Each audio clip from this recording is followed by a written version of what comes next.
Now I'd like to introduce Ricardo Sean Thompson. He is the director of Kiss of Chaos, which I got the chance to see at the New York International Latino Film Festival. And this film was amazing. It was amazing, and everybody was sitting on the edge of their seats, so I'm just so happy that you're here. Thank you. Thank you for that. I'm just here to discuss probably the making of the film, and it was just a great experience working with a great set of Latino actors and actresses.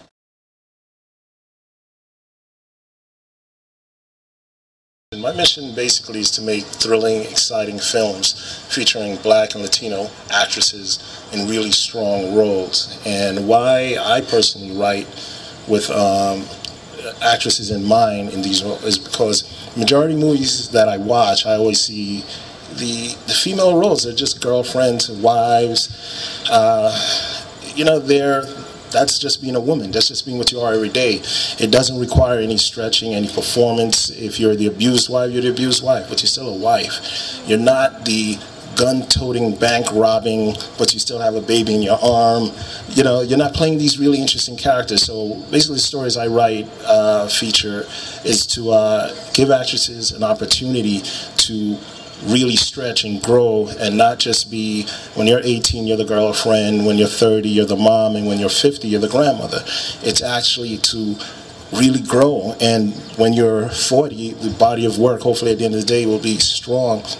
And also my hopes is, like in the film Kiss of Chaos, I have a very it's predominantly female driven story, strong actresses, and my hopes is that if someone in Hollywood is writing doing a film where the female lead was just going to be cheerleader, that they look at my film and say, hey, I'm going to put some more meat on this cheerleader role and actually make her into something that matters. I'm going to put some more meat in the mom role and make it matter. And that's my personal goal, is just to design films where Black and Latino actresses can really shine and not just be mom, girlfriend, or girl of interest, or pretty girl on the subway. It's actually to be strong and actually sort of like change how we view females in films, and hopefully that Hollywood itself will adjust. Adjust whatever roles they have coming up. Like, hey, Judy Marte, who was the lead actress in my film, hey, let's take that cheerleader role, revamp it, pump it up, because she can deliver it. She's shown it. And so that's my goal. That's my personal mission in this.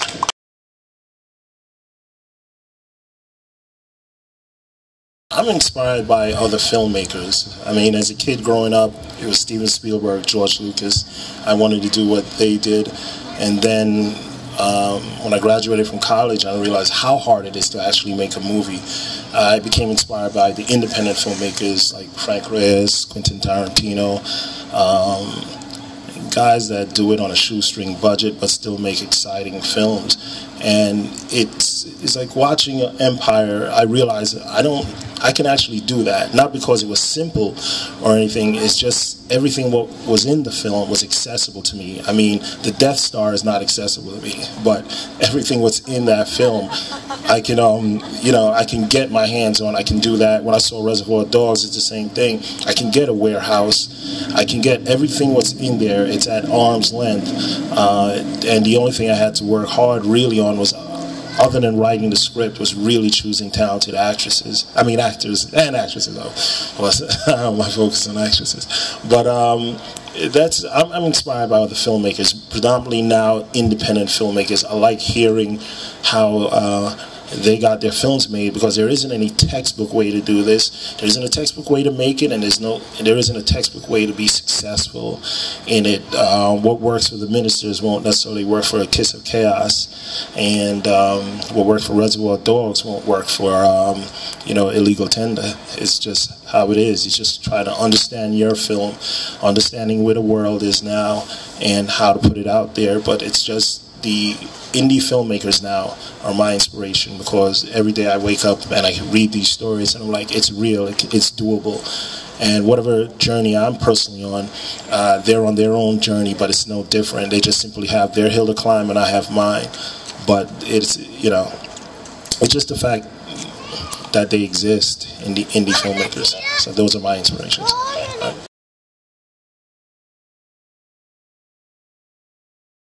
The next stage in the process for my film, A Kiss of Chaos, now that it's screened, it's actually two types of processes, business and personal. From a business standpoint, is to get a distribution deal and recoup the money that was spent on it.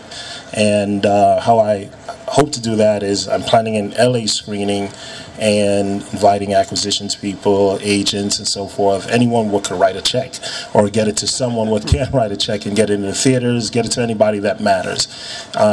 Because it had pretty much overall a positive response at the New York International Latino Film Festival. So the hopes is to get a distribution deal and get the largest body of audience to see it possible. That's what's next in the business part of the process. On a personal end, it's for me to grow and understand from the audience what they responded to, what worked, what didn't work, what I could have done better, what I need to improve on, and pretty much use it as a learning lesson for the next go-around.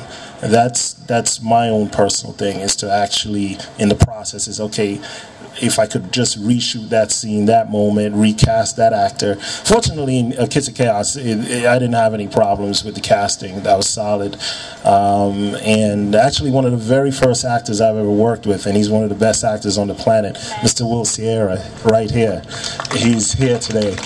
And I'm serious, like if you're doing any film, you got to get this guy in it. He's fantastic. Well, Will is in the trailer of Kingsbridge. Oh, great. So you know that. This is kind of the purpose, too, of this festival. It kind of unites everybody, and it's a family. And it's a family of working people. Yeah, I haven't seen Will in quite a while. But it's, again, that's me. There's a personal part in this personal process and a business process. And for me, it's just to get better, grow, learn from this film, and improve on it in the next one.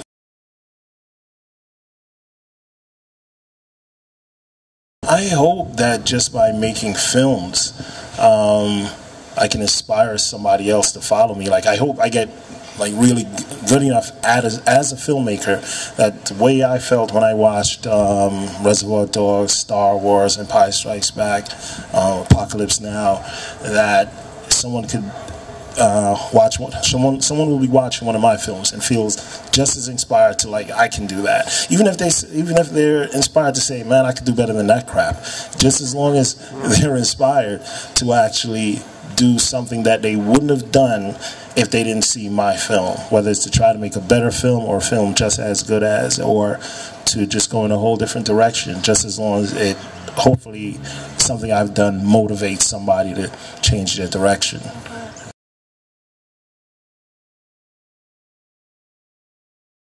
I just want to first thank Ellie for inviting me to this. This is incredible. I love the scenery, everything.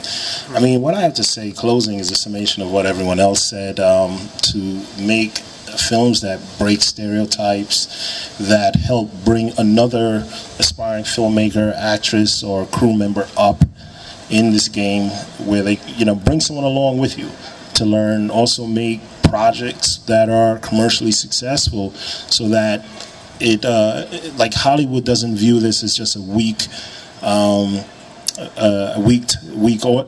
audience, a weak type of film to make, that they understand that there is a strong market for this, and the ones that have been unsuccessful either weren't probably marketed correctly or shouldn't have been made in the first place because they weren't meant to be commercially successful.